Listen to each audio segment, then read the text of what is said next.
Hello and good morning everyone welcome to my new blog र तपाईँको है आज चाहिँ धेरै बादमा अलमोस्ट 2 विक्सहरू बादमा चाहिँ मैले एउटा ब्लग लिएर आइरहेको छु तपाईँहरूको छेउमा है किनभने म अलिकति त्यसै कामले पनि अलिअलि बिजी भयो गाइज र तपाईँको त्यसै मेरो इन्डियामा पनि अलिकति आमा आप्पाको अलिकति फङ्सनको है लागि प्रिपेरेसनहरू यताउति चल्दै थियो र अहिले चाहिँ गाइज फङ्सनहरू पनि सकिसकेको छ हो त्यो भएर चाहिँ आज चाहिँ अब चाहिँ फेरि ब्लग गर्नु स्टार्ट गरेँ है सो गाइज आशा गर्दछु कि तपाईँहरू सबैजना सन्चै हुनुहुन्छ होला र तपाईँहरूको विकहरू पनि राम्रै बित्यो होला है यो 2 हप्ता जस्तो चाहिँ तपाईँहरूसँग अलिकति ग्याप भयो मेरो ब्लगहरू गर्नु है र गाइज आज चाहिँ अब हो न्यू डे छ सो आज चाहिँ अब म र मेरो एम्प्लोयर चाहिँ होइन के भन्छ तपाईँको यो के डक्टर चेकअप गराउनु गइरहेको छु मेरो एम्प्लोयरको सो र गाइज आजको दिन के कसो हुन्छ तपाईँहरूलाई देखाउँदै गर्छु है त हेर्दै गर्नुहोस् है गाइज अहिले चाहिँ हामी ट्याक्सी स्ट्यान्डमा गइरहेको छ मेरो एम्प्लोयर चाहिँ यहाँ हिँड्दैछ होइन र उयो अगाडि चाहिँ ट्याक्सी स्ट्यान्ड छ र आज दिन चाहिँ यस्तो भइरहेछ है गाइज आज चाहिँ मजाको भइरहेको छ दिन चाहिँ हो यहाँ अगाडि चाहिँ ट्याक्सी स्ट्यान्ड छ त्यहाँबाट चाहिँ ट्याक्सी लिएर चाहिँ जानुपर्ने हुन्छ है गाइज गाइज अहिले चाहिँ के अरे ट्याक्सी पनि पाइसकेको छु हो र अब बुढोलाई खोलिदिन्छु होइन वकासा इकानेश्वरको र बुढोलाई चाहिँ यताबाट चढ्छ बुढो हो यताबाट चढ्छ गाइज हो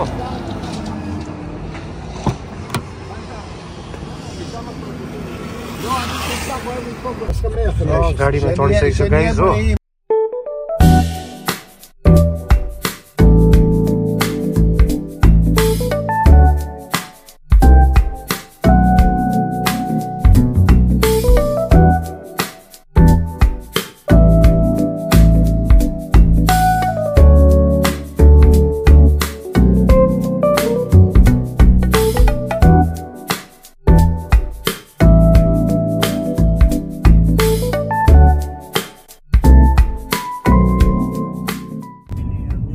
गाइस अहिले चाहिँ हामी अझै पनि उयसमै छ हो ट्याक्सीमै छ र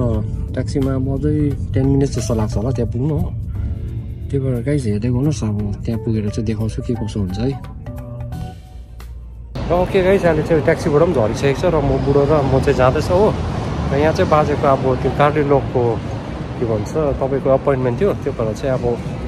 यहाँ आइपुगेको छ र टाइम चाहिँ अझै आधी घन्टा जस्तो छ हो 12 बजीतिर छ अपोइन्टमेन्ट चाहिँ तर पनि छिटो आएको राम्रै भयो हो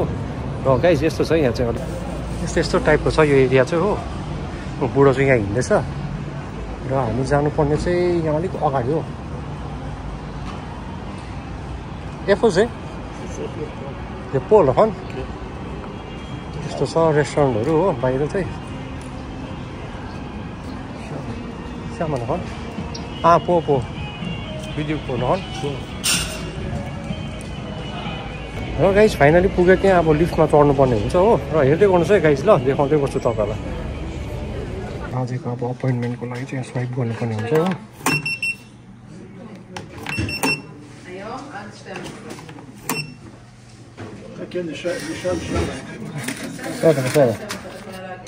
A few moments later. र ओके गाइज हो अहिले चाहिँ मेरो एम्प्लोयरले धेरै डक्टरहरू पनि देखाइसक्यो र चेकअपहरू पनि गरिसक्यो होइन र अब चाहिँ आउँदाखेरि चाहिँ हामी ट्याक्सीमा आयो अब चाहिँ तपाईँको के अरे बसमै जान्छ होला हो त्यो भएर यहाँ रेड लाइटमा चाहिँ बसिरहेको छ होइन र गाइज अब चाहिँ फेरि 28 के अरे अप्रिलमा चाहिँ फेरि अपोइन्टमेन्ट दिएको छ होइन अर्को चेकअपको बाजेको त्यति बेला आउनुपर्ने हुन्छ र गाइज हेर्दै गर्नुहोस् कि अब चाहिँ बस स्ट्यान्डतिर पुगेर अब देखाउँछु हो यहाँ पुरा हल्ला पनि छ हो राम्रो सुन्दैन मलाई बोलेको र मेरो माइक पनि छैन होइन माइक किन्नुपर्ने भइरहेछ ल गाइज हेर्दै गर्नुहोस् है के गाइज अहिले चाहिँ हो बस स्ट्यान्डमा कार्ड पनि निकालिरहेको छु र बस पर्खिरहेको छु गाइज हो र अब चाहिँ बस कति मिनटमा आउँछ होइन पर्खिनु पर्ने हुन्छ र अब चाहिँ बसमा चढेर जाने गाइज हो अब फर्किँदाखेरि चाहिँ त्यस्तो ढिलो हुँदैन नि त त्यो भएर चाहिँ अब अलिकति छिटै गरेर जानुपर्ने हुन्छ हो हेर्दै गर्नुहोस् है The thing that I love most about a bus ride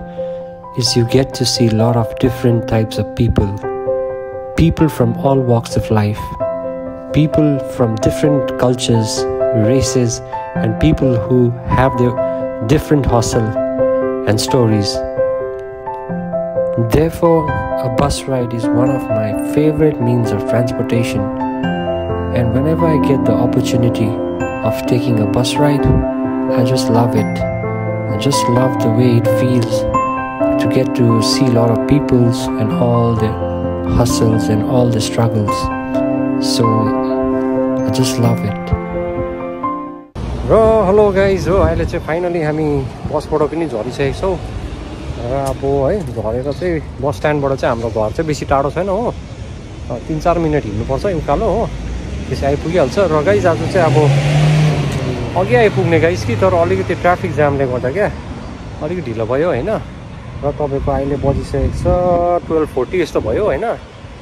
र गाइज अब घर गएर हो अलिअलि अब एक दुईवटा काम गरेर चाहिँ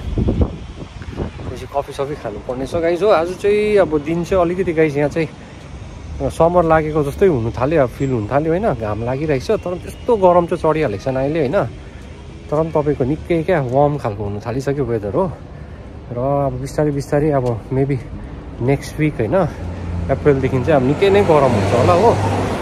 र गाइस त्यस्तो छ अपडेट चाहिँ यहाँको अन्त अब इजरायलको पनि अब तपाईँको के भन्छ समर चाहिँ निकै नै गरमै हुन्छ हो र यहाँ चाहिँ फेरि अब त्यही हो मनसुनहरू हुँदैन इन्डिया जस्तै हो नर्मली विन्टरमै है पानी पर्ने यताउति हुने हुन्छ र समर चाहिँ प्रायः चाहिँ लामो हुन्छ समर चाहिँ अलिकति हो त्योपछि विन्टर टाइममा अलिकति रेनफलहरू पनि त्यही टाइममा हुन्छ होइन र त्यस्तो छ गाइस अब इन्डियातिर चाहिँ अलिकति मनसुन्सहरू हुन्छ होइन गरममा पनि अलिअलि पानी पर्ने होइन समरमा पनि पानीहरू परेर चाहिँ रिलिफ हुन्छ नि त यहाँ चाहिँ अब त्यस्तो पानी चाहिँ पर्दिँदैन गरममा हो एकैचोटि पानी पर्ने भने चाहिँ विन्टर टाइममा खालि होइन र आफ्नो है अब जग्गाको आफ्नो वेदर कन्डिसन्सहरू हुन्छ होइन र गाइस त्यस्तै छ हो अब चाहिँ घर पुगेँ अब होइन पुग्न आँटेँ र घरमा गएर भेटौँ होला गाइस ल के कस्तो हुन्छ तपाईँहरूलाई देखाउँदै गर्छु है ओके गाइस किप वाचिङ है र okay guys finally back home र चेन्जहरू पनि गरेँ होइन र अब अलिअलि घरमा आएपछि है अलमोस्ट 1:30 जस्तो भयो र कफी बनाइदिँदैछु बुढोलाई पनि है मेरो लागि पनि कफी बनाउँछु र एक दुईवटा अलिकति है त्यो बाजेको लागि स्विट पोटेटो हालिदिनु पर्ने छ हो तनरमा र गाइस अलिअलि काम पनि गर्छु होइन र तपाईँहरू हेर्दै गर्नुहोस् है म चाहिँ अलिअलि काम पनि सकिहाल्छु बाजेलाई कफी सबै दिएर भेटौँ होला है 1 hour later. हेलो गाइस हो अहिले चाहिँ मैले कामहरू पनि सबै सकिसकेँ होइन आएर के अरे घरमा आएर चाहिँ कफी सबै दिएँ मैले पनि कफीहरू पिएँ त्यसरी बाजेको लागि अलिअलि खानाहरू बनाउँथेँ एउटा हो त्यो बनाएँ र गाइस अहिले चाहिँ हामीले लन्चहरू पनि गरिसकेको छु मैले पनि लन्च गरिसकेको छु र बाजेको लागि चाहिँ अब यसो फ्रुट काटिदिन्छु हो त्योपछि म पनि खान्छु होइन र गाइस अब फ्रुट काटेर बाजेलाई दिइहाल्छु कि र काम सकिदिइहाल्नु पुग्छु त्योपछि यसो रेस्ट थाके पनि होइन रेस्ट पनि गर्नु पऱ्यो आफै पनि ल हेर्दै गर्नु है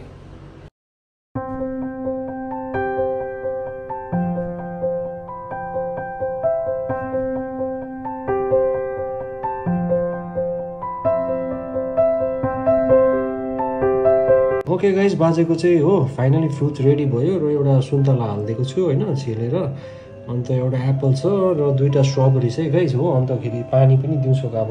इभिनिङसम्म है 7-7:30 चाहिँ बाजे ढल्किन्छ त्यो भएर चाहिँ गाइस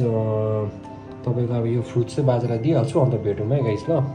र ओके गाइस हो फाइनली मैले एम्प्लोयरलाई फ्रुट्सहरू पनि दिइसकेँ हो र अब चाहिँ मैले मेरो लागि पनि अब फ्रुट्स काटिरहेको छु र अब त्यो खाएर चाहिँ एकछिन रेस्ट गरिदिन्छु गाइस हो र आज अब बिहानदेखि होइन यताउति हिँडेर अलिकति थाक्यो पनि त्यो भएर रेस्ट गरिदिन्छु ओके गाइस त्यही चाहिँ अब तपाईँहरूको केही स्पेसल डे त केही थिएन होइन आज त्यही मैले तपाईँलाई देखाइहालेँ मेरो एम्प्लोयरसँग होइन डक्टर चेकअप गराउनु गएको यताउति त्यही त अब होइन केयर गिभरको त्यस्तै खालकै ड्युटीहरू हुन्छ कहिलेको अब डक्टर चेकअप गराउनु पर्ने होइन खोइ अब त्यो घरको ड्युटिजहरू त तपाईँलाई देखाइ नै रहेको छु मैले होइन सो गाइस त्यस्तै थियो आजको दिन होइन केही स्पेसल नभए पनि तपाईँहरूको छेउमा नआएको चाहिँ म झन्डै 2 विक्सहरू भइसकेको थियो नि त ब्लग नल्याएर आएको चाहिँ खास गरी एक्चुअली मेरो त्यो के अरे मम्मी आपाको चाहिँ के अरे मैले यो इयर चाहिँ 50th एनिभर्सरी थियो नि त त्यो भएर चाहिँ गाइस 50th एनिभर्सरीको लागि चाहिँ मैले एउटा स्पेसल म उता इन्डियामै नभए पनि मैले एउटा स्पेसल प्लान गरेको थिएँ होइन उनीहरूको एउटा सेलिब्रेट गरिदिनुको लागि चाहिँ र त्यही भएर चाहिँ अन्तखेरि आमाको साथीहरू होइन अलिकति अन्तखेरि उनीहरूको साथीहरूको सर्कलहरू बोलाएर बेसी चाहिँ बोलाइन अब साह्रै अब पहिला चाहिँ अलिक ठुलै गरौँ भन्ने भएको थियो तर त्यस्तो पछाडि चाहिँ अलिकति ठुलो गर्दा चाहिँ अलिकति फेरि मान्छे पनि त्यस्तो भएन अर्गनाइज गरिदिने है कम्ती भयो त्यो भएर चाहिँ अलिकति सानो नै गरेँ आमाको है साथी मम्मीको साथीहरू सबै बोलाएर चाहिँ अन्त दिदीबहिनीहरू होइन सिलगढीमा भएको त्यो बेसी बोलाएन ठुलो चाहिँ गेट टुगेदर गरेन यस्तै 20 जना जस्तोको एस्टिमेटमा चाहिँ के अरे एउटा उनीहरूको 50th एनिभर्सरी चाहिँ सेलिब्रेट गरेको थिएँ त्यो भएर चाहिँ अर्गनाइज चाहिँ के अरे मैले सोचेको थिएँ तर अब गर्नु चाहिँ उता है भेनाहरूले यताउति गरेर गर्नुभयो र अब त्यो चाहिँ त्यसको लागि चाहिँ म धेरै नै अब पुरा एक्साइटेड थिएँ किनभने 50th एनिभर्सरी चाहिँ अब एउटा स्पेसल मोमेन्ट बनाइदिउँ भन्ने थियो नि त आमा आप्पाको लागि सो गाइस त्यो चाहिँ फाइनली सक्सेसफुली होइन सबै कुरा भएर राम्रै सक्सेसफुल भइसकेको छ र त्यसमा चाहिँ त्यसकै लागि पनि म एकदमै 1-2 हप्तादेखि चाहिँ एकदमै अलिकति अब उतै इन्डियामा नभए पनि यहाँदेखि नै फोन गर्दै यताउति एरेन्जमेन्टको लागि बिजी थिएँ होइन मलाई जति सक्दो अब त्यो सक्सेस बनाउनु थियो so finally I'm really happy that त्यो सबै कुरा सक्सेसफुल भइसकेको छ है र एकदमै सबैजना साथीभाइहरू पनि आएर होइन आइदिनु भयो अन्त उनीहरूलाई यहीँबाट मेरो होइन मम्मीको साथीहरूले पनि अब कहिले हेर्नु हुँदैछ भने चाहिँ थ्याङ्क यू सो मच तपाईँहरू सबैजना आइदिनु भयो एउटा होइन एउटा त्यो मम्मीहरू आपाको एउटा स्पेसल के अरे ओकेजनमा एउटा तपाईँहरूले पनि अब खुसी बनाइदिनु भयो र एकदमै रमाइलो भयो होइन त्यसको सबै मैले के अरे भिडियो होइन फोटोजहरू चाहिँ मैले पाएको छुइनँ है मेरो साथीहरूले नै क्लिक गरिदिएको थियो है उनीहरूले सेन्ड गरेको छैन र त्यो सेन्ड गरेपछि चाहिँ म सायद कतिवटा भिडियोजहरू फोटोजहरू चाहिँ तपाईँहरूसँग पनि यहाँ भ्लगमा पनि सेयर गर्नेछु है र त्यो चाहिँ एकदमै स्पेसल मोमेन्ट थियो मेरो लागि पनि किनभने अब अहिलेसम्म होइन कहिले पनि आप्पा आमाले यसो कुनै पनि एनिभर्सरीहरू मनाएको जस्तो कुनै ओकेजनमा त्यस्तो मनाएको थिएन तर अब यो पालिको 50th एनिभर्सरी हुँदा चाहिँ मलाई पनि एउटा पहिलादेखि मन थियो कि अब मैले गर्नुपर्छ गरिदिनुपर्छ अर्गनाइज चाहिँ एउटा राम्रो भन्ने so they are also very happy होइन सबैजना खुसी नै भयो गेट टुगेदर पनि राम्रो भयो र गाइस त्यो चाहिँ आउने ब्लगहरूतिर मैले त्यो जब भिडियो फोटोजहरू पाउनेछु त्यति बेला चाहिँ म सेयर गर्नेछु ओके गाइस अब चाहिँ म तपाईँहरूको के अरे बाटो चाहिँ बिदा लिन चाहन्छु आज चाहिँ किनभने अब ब्लग पनि गरिरह्यो भने बेसी लामो हुन्छ होइन so guys that was it for today हो अन्तखेरि आई होप तपाईँहरूले ब्लग होइन अहिलेसम्म हेरिदिनु भएको छ होला र सपोर्ट यतिकै गरिरहनुहोस् होइन र जो पनि नयाँ हुनुहुन्छ मेरो च्यानलमा don't forget to like share and subscribe होइन